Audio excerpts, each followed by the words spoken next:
E aí, pessoal, tudo bem? Aqui só felicidade. Então, vamos dar continuidade ao nosso curso. Essa é a segunda aula desse curso básico de volumes finitos com linguagem Python. A gente vai abordar hoje o problema de condução D, mas agora numa parede cilíndrica. Então, eu vou ter lá a condução de calor 1D, parede de um tubo, sem geração, propriedades constantes, em regime permanente, e aí eu vou abordar a solução analítica e a numérica.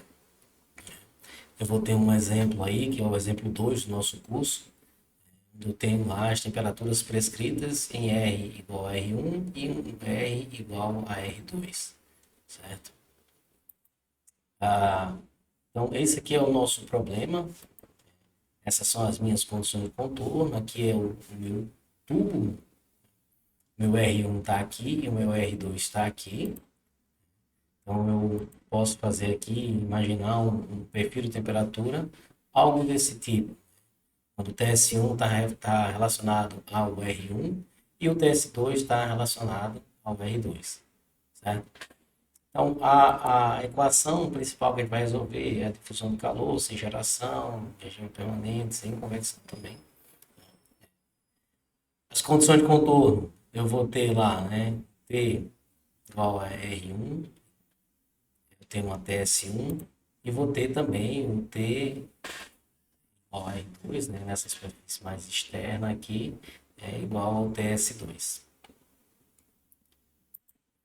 Então, vamos para a solução analítica, né? A solução analítica é uma solução simples, né? Equações simples. Então, eu vou pegar aquela equação, como K é constante, ele sai da minha derivada.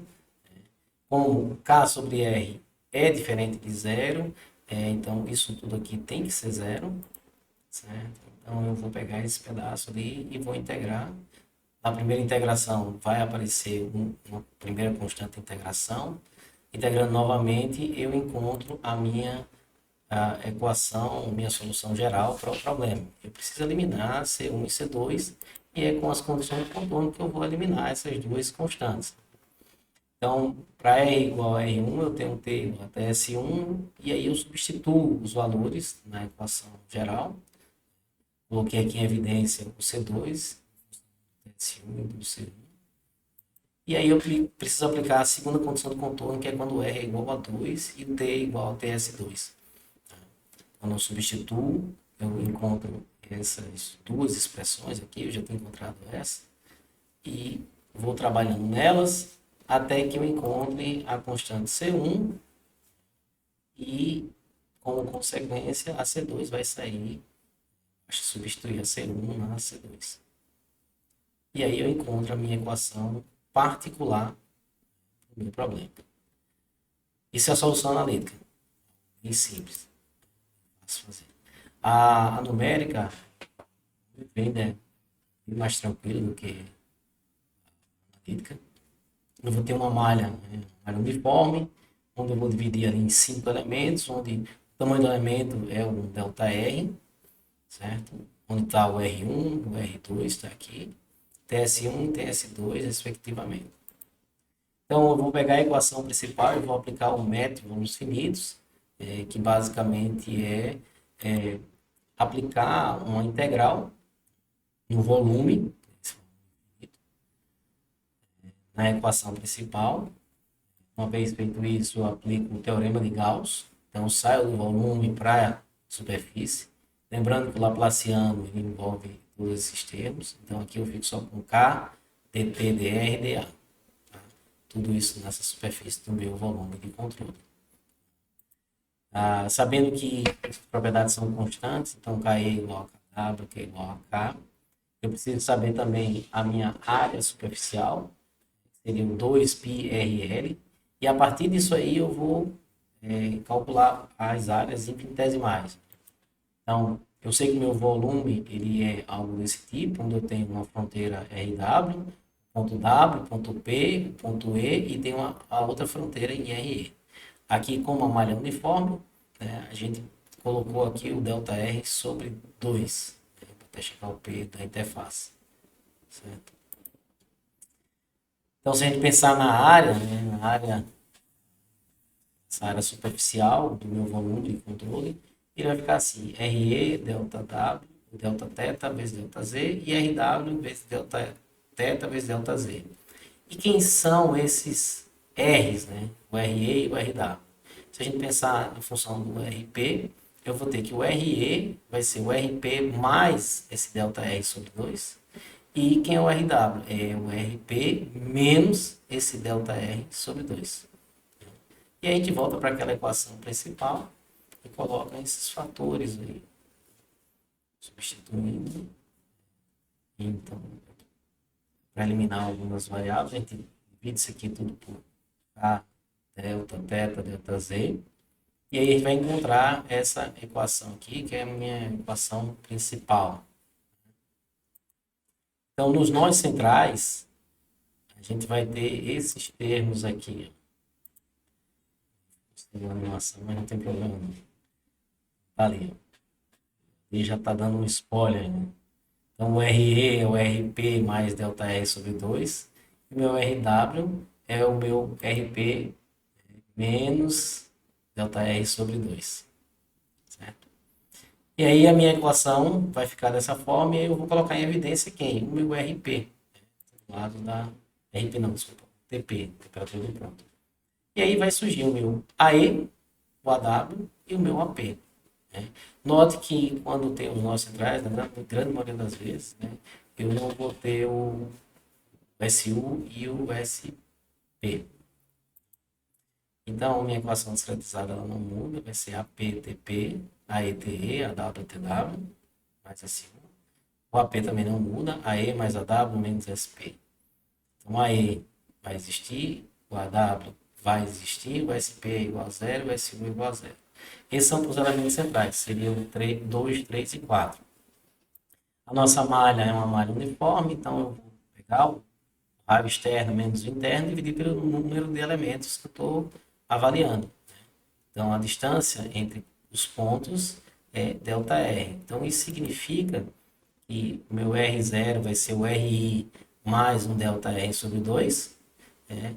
E o meu RI geral, né, seria o RI menos 1 mais ΔR, né, onde I vale 1 até NV. Então, agora a gente vai para a construção do contorno em R igual a R1, que é desse primeiro elemento aqui. E lá da equação 1, ele vai ficar assim, ó. A ET menos TP sobre a RW, TP menos TS menos 1. Veja que aqui, ó, não tem o meu TW, né? Então é aqui, ó, TS, né? Delta R sobre 2. Vou multiplicar pelo delta R. E aí eu vou ficar com essa expressão. E agora é colocar em evidência para encontrar os meus termos. Quem é o AP, o AE, o AW. Aqui está a minha equação discretizada. Tudo isso aqui é o meu AP. Isso aqui é o meu SU, sem a temperatura, né?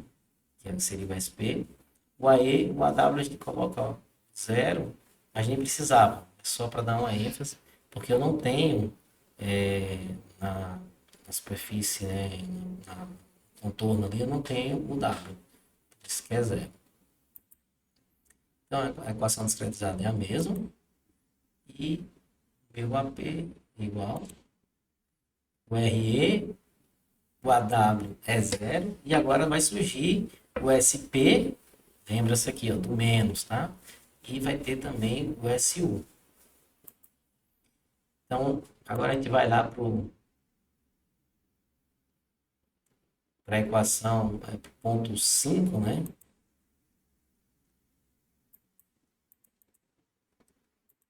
Então, tá trocado aqui a animação, mas tudo bem, não tem problema. Vamos lá.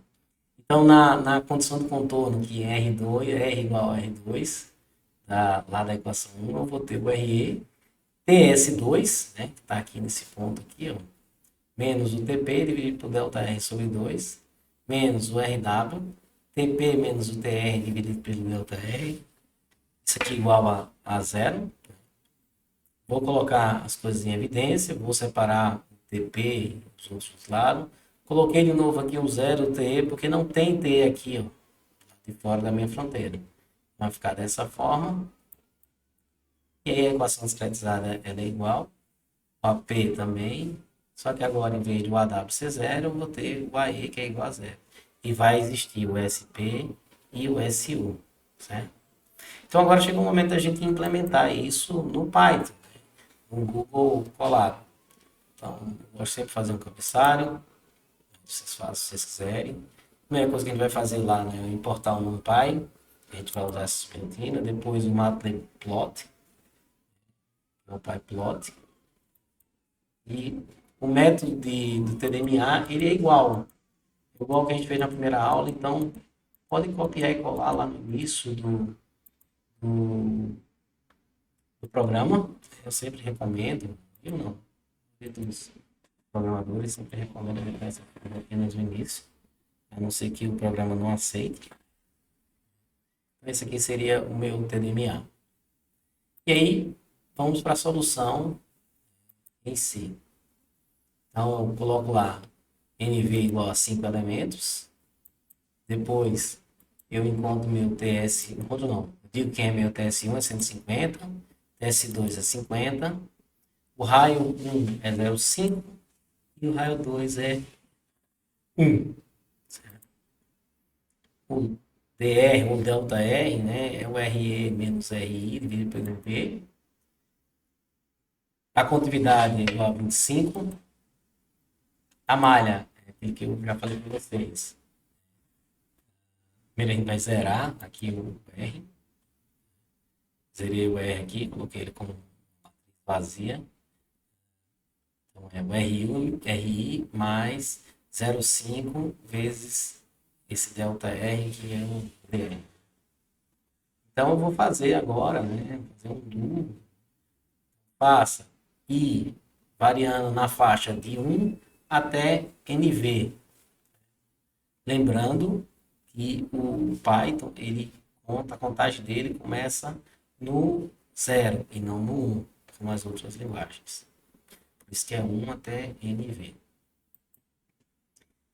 Então, ali eu vou ter o RI igual a RI menos 1 mais esse delta R. E aí a gente vai zerar cada um dos coeficientes, né? O AE, o AW, o SU, o SP e o AP. Eu preciso zerar esses caras, né, para que eles não tenham resíduos, de outras soluções, até mesmo do computador. Então, aqui eu entro na parte dos coeficientes mesmo, que a atenção tem que ser redobrada. Então, aqui eu estou dizendo que o I está variando, né, de 0 até NV, ou seja, está pegando o primeiro elemento e está pegando o penúltimo elemento lá, porque ele pega um NV menos 1, certo? Então, se esse I for igual a 0, aí eu tenho esse meu conjunto, né? O AE, não existe, o SU, o SP, e aí o AP e perdão,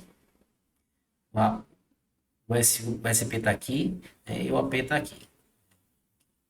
Aí, se ele for maior do que 0 e menor do que NV menos 1, a gente vai para os nós centrais, né? Aquele 2, 3 e 4, certo? Então, aqui nesse caso eu vou ter o AE, eu vou ter o AW, eu vou ter o SU, não vou ter SU, não vou ter SP, o AP vai ficar dessa forma. Por último, né, se não é igual a 0, se não é maior do que 0 e menor do que NV menos 1, é igual então a NV, que é o else aqui, e aí eu coloco os últimos coeficientes, né? O AE, né, que é na outra extremidade, não existe, e o AW vai existir. O SU, dado por essa expressão, e o SP por essa. E aí vem o AP. Então, como no Python eu não preciso, né, finalizar o for, então aqui ele já finalizou com isso. Então, agora eu preciso calcular a temperatura exata, né? Então, eu vou zerar essa matriz lá, zerar, né? Criar uma matriz vazia, né? Garantir que não tenha nenhum erro lá dentro. Aí eu vou pegar e vou calcular por aquela expressão que a gente encontrou, né, de forma analítica. Certo? E aí eu digo que a minha T numérica é o quê? Eu chamo a função TDMA e coloco aquilo que está alimentando essa minha função TDMA, né? Essa subrotina. O AW, o AP, o AE, SU e o NV. Se lá na subrotina tiver, em vez de AW, tiver AE aqui e você botar AW, vai errar. Vai errar. Tem que colocar do jeito que está lá. Veja que se eu fosse fazer hoje de novo, eu faria AE, AW, AP, SU e NV. É assim que eu faria. Mas já está pronto, né? Então, aqui eu calculei a exata, aqui eu calculei o numérico, certo?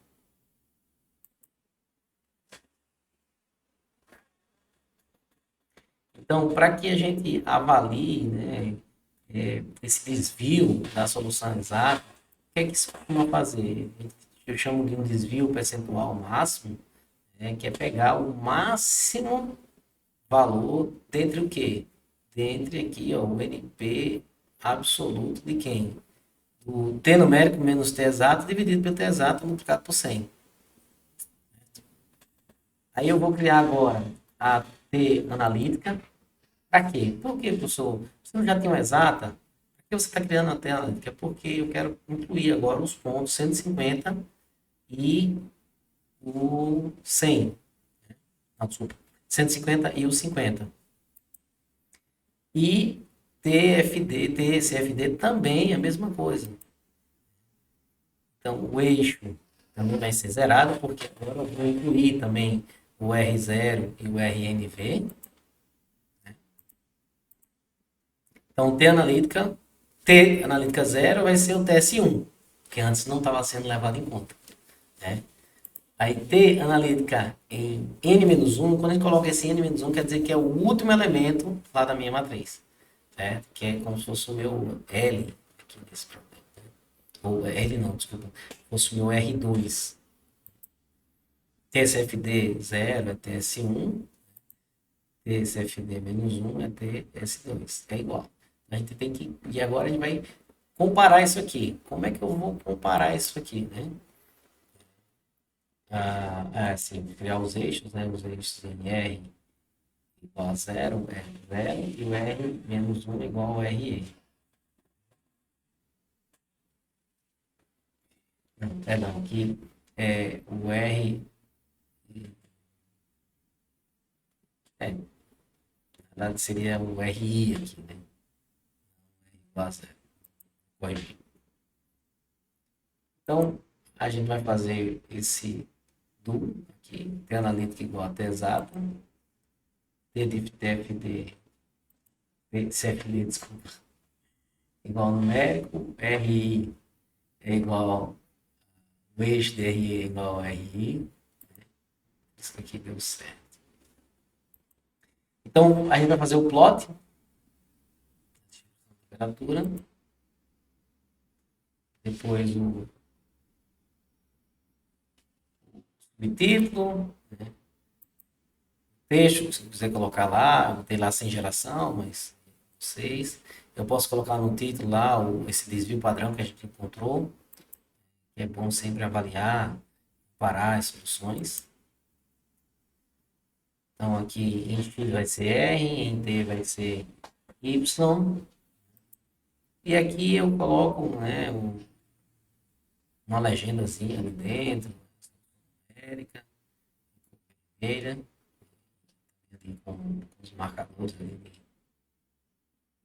vermelho.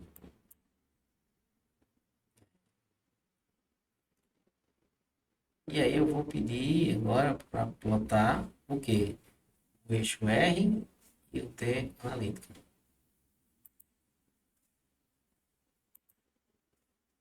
E aí vai aparecer, né? Plot show, vai aparecer essa expressão.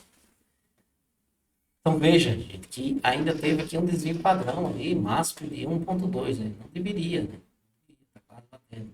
Então, o que é que a gente pode fazer? O que a gente pode fazer é aumentar o número de elementos, né? Só que o interessante é que você crie também um plot que leve em consideração tudo isso. Isso aqui tudo vai ser igual, não muda nada.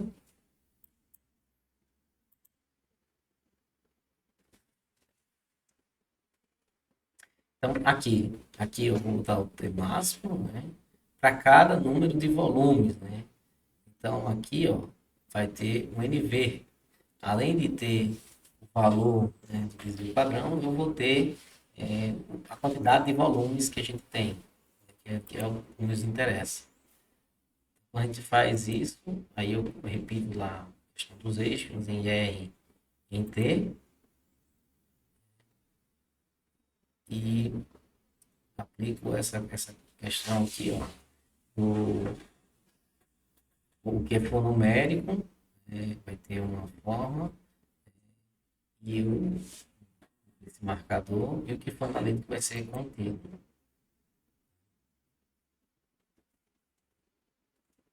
Solução analítica, solução analítica. E aí a gente bota a legenda e bota apresentar o rastreio. Então aqui veja, com 5 elementos eu tenho um desvio padrão de 1,2.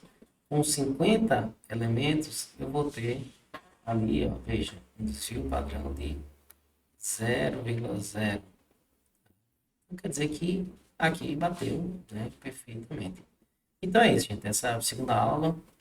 Espero que vocês tenham gostado. Espero ter contribuído para a formação de vocês. E um abraço. Até a próxima aula.